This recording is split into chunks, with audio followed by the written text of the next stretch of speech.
प्यारे बच्चों, प्यार भरा नमस्कार। खूब सारा ढेर सारा आपको आशीर्वाद। आइए सबसे पहले हम अपनी कक्षा की शुरुआत गायत्री मंत्र के साथ करते हैं। ओम भूर्भुवः स्वः तत्सवितुर्वरेण्यं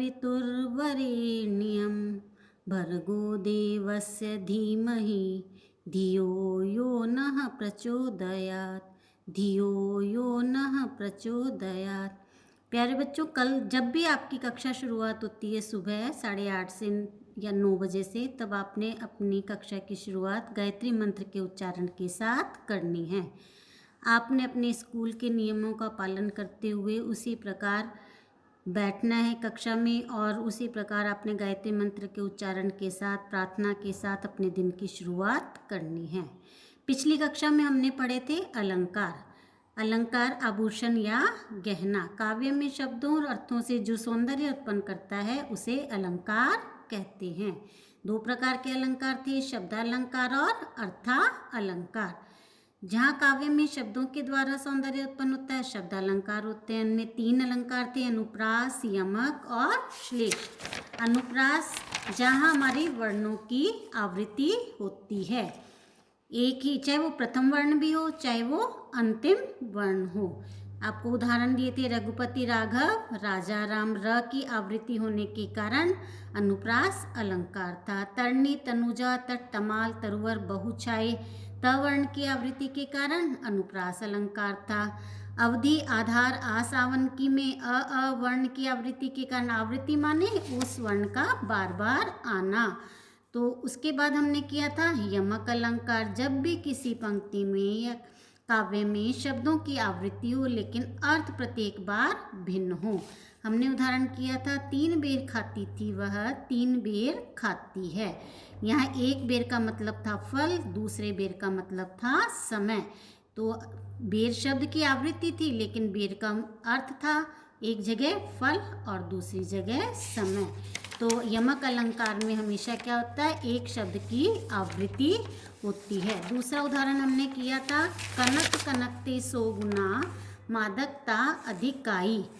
एक कनक का यहाँ मीनिंग था धन संपत्ति सोना और दूसरे का था अनाज, अर्थात अनाज से ज़्यादा धन संपत्ति में नशा होता है। अनाज को खाकर इंसान को नशा चढ़ता है लेकिन धन संपत्ति को तो पाकर ही अहंकार आ जाता है।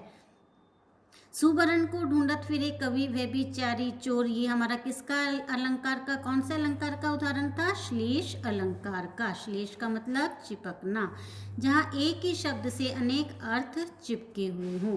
तो यहाँ सुवर्ण के 3 अर्थ थे, एक था सुंदर वर्ण, ठीक है, एक है सुंदर अक्षर और एक है सोना। तो कवि के अर्थ में हमारा था सुंदर वर्ण। कवि को हमेशा सुंदर अक्षरों की तलाश रहती है। व्यभिचारी का मतलब है सुंदर वर्ण वाली नारी की तलाश रहती है। और चोर का मतलब होता है चोरी करने वाले को हमेशा धन संपदा सोने की तलाश रहती है। एक आपको और भी उदाहरण दिया था, पानी गए ना उबरे मोती मानस चून। यहाँ पानी का अर्थ था चमक, मोती के अर्थ में, मानस माने मनुष्य के अर्थ में इज्जत और चून पानी के अर्थ में जल। तो ये थे आपका श्लेष अलंकार और जो हमारे तीनों अलंकार आते थे शब्दा अलंकार के अंतर्गत।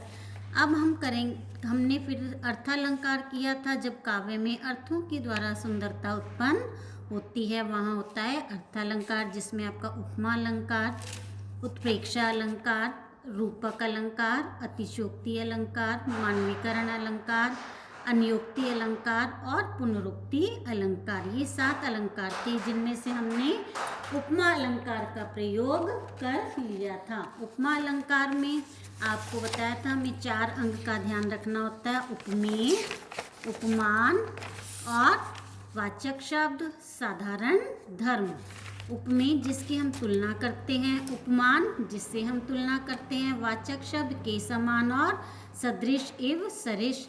साधारण धर्म जो दोनों में उपमेय और उपमान में समानता होती है वो साधारण धर्म कहलाता है। सीता का मुख चंद्रमा के समान सुंदर है। सीता का मुख उपमेय, क्योंकि हम उसकी तुलना कर रहे हैं, किससे कर रहे हैं, चंद्रमा से। उपमान वाचक शब्द के समान और साधारण धर्म सुंदर है। तो ये हमारा पूर्ण उपमा है, क्योंकि इसमें चारों अंग है, उपमेय भी है, उपमान भी है, वाचक शब्द भी है और साधारण धर्म भी है। पीपर पात सरिस मन डोला, पीपल के पत्ते के समान मन का डोलना। यहाँ पीपल का पत्ता उपमान है, सरिस वाचक शब्द है, मन उपमेय है और डोलना साधारण धर्म है। तो उपमा अलंकार में हम हमेशा किसकी करते हैं? किसी भी व्यक्ति या वस्तु की तुलना उसके साथ जैसी वस्तु और व्यक्ति से जब हम तुलना करते हैं तो वहाँ हमारा उपमा अलंकार होता है।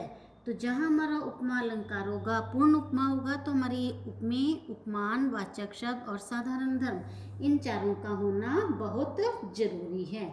एक हमारा होता है उलुप्त उपमा, जिसमें चारों अंग में से कोई नहीं होगा। जैसे आपका मखमल के झूले पड़े हाथी सा, मखमल के झूले पड़े हाथी सा, इसमें हमारा क्या नहीं है? इसमें हमारा साधारण धर्म नहीं था, तो वहाँ हमारा कौन सा अलंकार होगा? लुप्त उपमा अलंकार। तो आज हम इसके बाद हम करेंगे उत्प्रेक्षा अलंकार।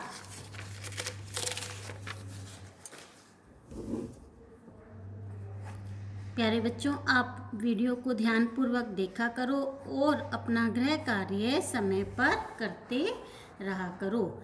मैंने व्यूअर्स का देखा था कि जो 9वीं कक्षा के बच्चे हैं वो बहुत कम वीडियो देख रहे हैं।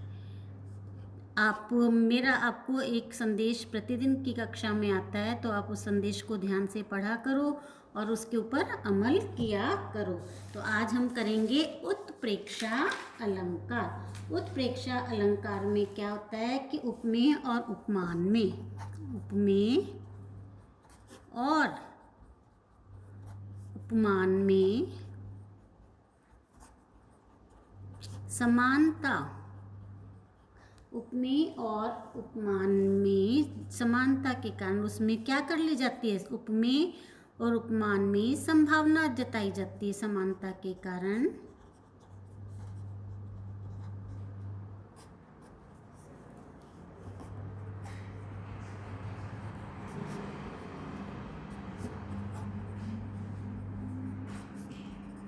की कल्पना या संभावना की जाती है। कल्पना की जाती है, ठीक है। वहाँ हमारा कौन सा अलंकार होता है? उत्प्रेक्षा अलंकार होता है। उत्प्रेक्षा अलंकार में उपमेय और उपमान की संभावना या कल्पना कर ली जाती है। किसके कारण? उपमेय और उपमान में समानता होने के कारण कल्पना या संभावना कर ली जाती है। इसमें जो वाचक उसमें होता है सदृश, सरिस के समान वाचक शब्द, और जो उत्प्रेक्षा अलंकार होते हैं उसमें जो वाचक शब्द होते हैं मनु, मनुही, जनु, जनुही, मनु, मनुही, जनु, जनुही, जानो, मानो, जानो, मानो, जो, ये सब क्या होते हैं? उत्प्रेक्षा अलंकार के वाचक शब्द होते हैं। मनुही, मनु, मनुही, जनु, जनुही, जानो, मानो, ज्यों। मनु मानो, मनोही मानो, जनु जानो, इसका भी मीनिंग, जनुही का मीनिंग भी जानो। तो ये सब क्या होते हैं? वाचक शब्द होते हैं। तो आपको इसमें उत्प्रेक्षा अलंकार में अब आपको उदाहरण है हरिमुख, हरिमुख मानो मयंक, हरिमुख मानो मयंक। हरिमुख माने भगवान का मुख, मानो वाचक शब्द, और मयंक माने चंद्रमा। क्या है? हरिमुख माने भगवान के मुख में किसकी? चंद्रमा की संभावना या कल्पना की गई है। हरिमुख मानो मयंक, हरिमुख माने भगवान का मुख, मानो चंद्रमा हो। तो हरिमुख भगवान के मुख में या मानो वाचक शब्द है, चंद्रमा क्या है आपका? उपमान है, हरिमुख क्या है आपका? उपमेय है, और मानो क्या है? वाचक शब्द है आपका। तो इसमें सोहत ओढ़े पीत पट,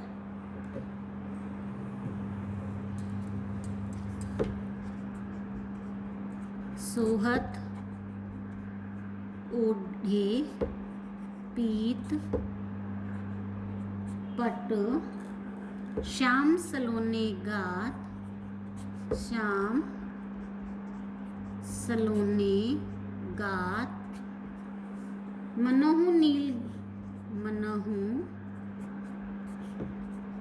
नीलमणि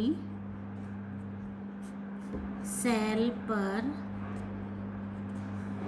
आतप परियो प्रभात, आतप परियो प्रभात। अब क्या है, भगवान के सलोने गात माने अंगों पर, शरीर पर, अंग पर, पीले पीत माने पीले वस्त्र ऐसे सुशोभित होते हैं। भगवान श्री कृष्ण, भगवान श्री राम, भगवान श्री विष्णु के पीले अंग, जो सलोने अंग हैं उनके ऊपर जो पीले वस्त्र हैं वो कैसे सुशोभित होते हैं, जैसे मनोहु माने मानो, मनोहु माने मानो, नीलमणि सैल, सैल माने नीलमणि पर्वत पर, मानो नीलमणि पर्वत पर, आतप माने धूप, प्रभात माने सुबह के समय, परियो माने पड़ रही हो, पड़ रही हो। सुबह सुबह सूर्य उदय के समय नीले पर्वत पर, जब आपको पता है ना सुबह की धूप कैसी होती है, पीले रंग की होती है, तो सुबह की धूप जब नीलमणि पर्वत पर गिरती है तो जो जैसी धूप लगती है तो भगवान श्री कृष्ण के अंग कैसे हैं, नीलमणि पर्वत के समान है, सलोन, ठीक है, कैसे हैं, सांवले रंग के हैं, और उसके ऊपर उन्होंने पीले वस्त्र उनके कैसे सुशोभित हो रहे हैं, जैसे सुबह की धूप पड़ रही हो। तो मानो आपका वाचक शब्द है।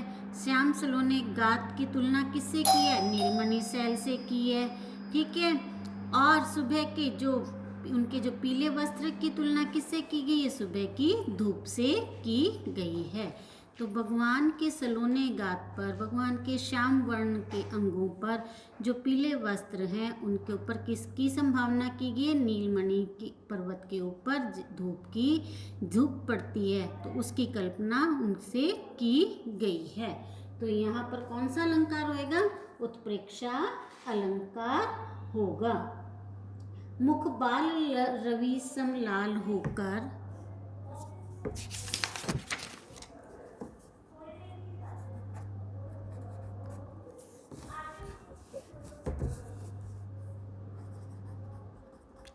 मुख बाल रवि सम लाल होकर, मुख बाल रवि सम लाल होकर ज्वाला सा बोधित हुआ, ज्वाला सा बोधित हुआ। मुख बाल रवि सम लाल होकर ज्वाला सा बोधित हुआ। बाल रवि माने सुबह उगते हुए सूरज, सुबह सब जब सूरज उगता है तो कैसा होता है, लाल रंग का होता है। तो सम माने समान, तो हमारे इसमें क्या है, मुख बाल रवि सम लाल होकर ज्वाला सा बोधित हुआ। उस मुख की तुलना किससे की गई है, उगते हुए सूरज के समान, वो लाल होकर किसके समान प्रतीत हो रहा है, ज्वाला के समान प्रतीत हो रहा है। तो यहाँ पर हमारा उत्प्रेक्षा अलंकार है, ठीक है बच्चों। जहाँ हमारे उपमेय और उपमान में समानता के कारण कल्पना की जाती है वहाँ या संभावना की जाती है, वहाँ हमारा कौन सा अलंकार होता है, उत्प्रेक्षा अलंकार होता है।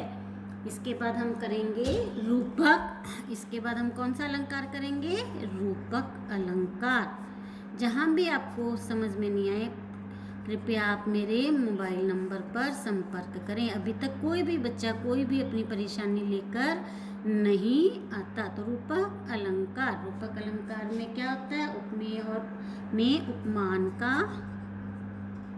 उपमेय में उपमान का आरोप किया जाता है, आरोप किया जाता है। अर्थात अत्यधिक समानता के कारण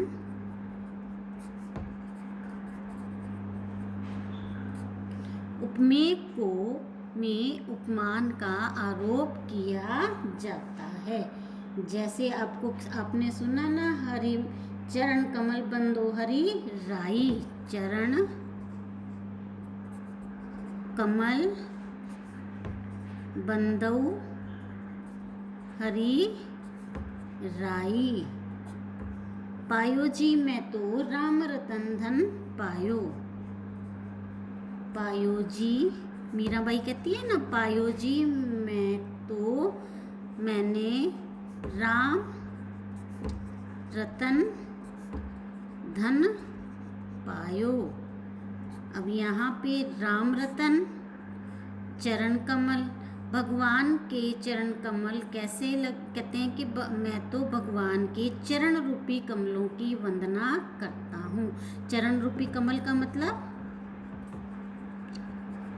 भगवान के चरण में और कमल के फूल में बहुत अधिक समानता है। जितने कोमल कमल का फूल है उतने ही कोमल भगवान के चरण हैं। तो कोई भगत कहता है कि मैं तो भगवान के, हरि माने भगवान के चरण कमलों की वंदना करता हूँ, अर्थात मुझे जो भगवान के चरण हैं वो कमल के समान कोमल है। मीराबाई क्या कहती है, पायो जी मैं तो राम रतन धन पायो, मैंने तो राम नाम रूपी रतन माने खजाना होता है, वैसे जो 9 रत्न होते हैं, हीरा मोती पन्ना है ना, तो कहते हैं कि मैंने तो राम नाम रूपी रतन को पा लिया है। उन्हें रतन में जो 9 रत्न होते हैं उनमें से एक कहते हैं, और भगवान कहते हैं कि मैंने तो राम नाम रूपी रतन को, खजाने को पा लिया है। रतन माने जो हमारे रतन होते हैं 9, और राम नाम में उनके अत्यधिक समानता, उनको रत्न कैसे समान मूल्यवान लगता है भगवान राम का। तो मीराबाई कहती है कि मैं तो राम रतन धन पायो, मैंने तो भगवान के नाम, जो राम नाम रूपी रतन को पा लिया है। भगवान श्री कृष्ण जब छोटे थे तो क्या कहते थे, मैया मैं तो चंद्र खिलौनो ले हूँ, ब्रज भाषा है ना, मैया मैं तो चंद्र खिलौना ले हूँ माना लेना, मैया मैं तो चंद्र खिलौनो ले हूँ। मैया यशोदा मैया को कहते हैं भगवान श्री कृष्ण। पूर्णिमा की रात थी, चंद्रमा कैसा था, पूरा गोल, रात को पूरा गोल होने के कारण, और कैसा था, सफ़ेद सफ़ेद पूरा चंद्रमा था। तो गोल उनको कैसे लगते हैं भगवान श्री कृष्ण को, जो चंद्रमा है वो किसके समान लगते हैं, गेंद के समान। तो कहते हैं कि हे मैया मुझे तो ये चंद्रमा रूपी खिलौना चाहिए, मुझे ये चंद्रमा रूपी खिलौना चाहिए।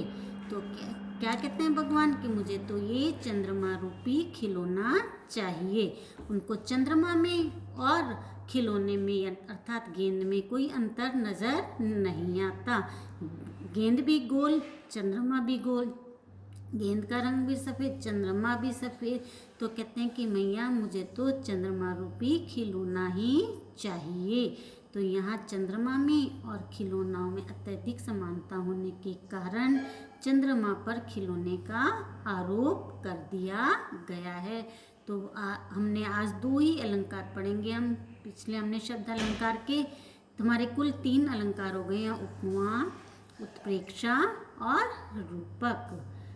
वीडियो के कारण बच्चों मैं इतना ही आपको करवा पाऊँगी, क्योंकि अपलोड होने में इसको समय लगता है और होती नहीं है। तो आप इतने 3 जो भी आपको अलंकार करवाए गए हैं, 6 कौन कौन से, अनुप्रास, यमक, श्लेष, ये तो थे आपके शब्द अलंकार। अर्थ अलंकार में आपने किए उपमा, उत्प्रेक्षा और रूपक।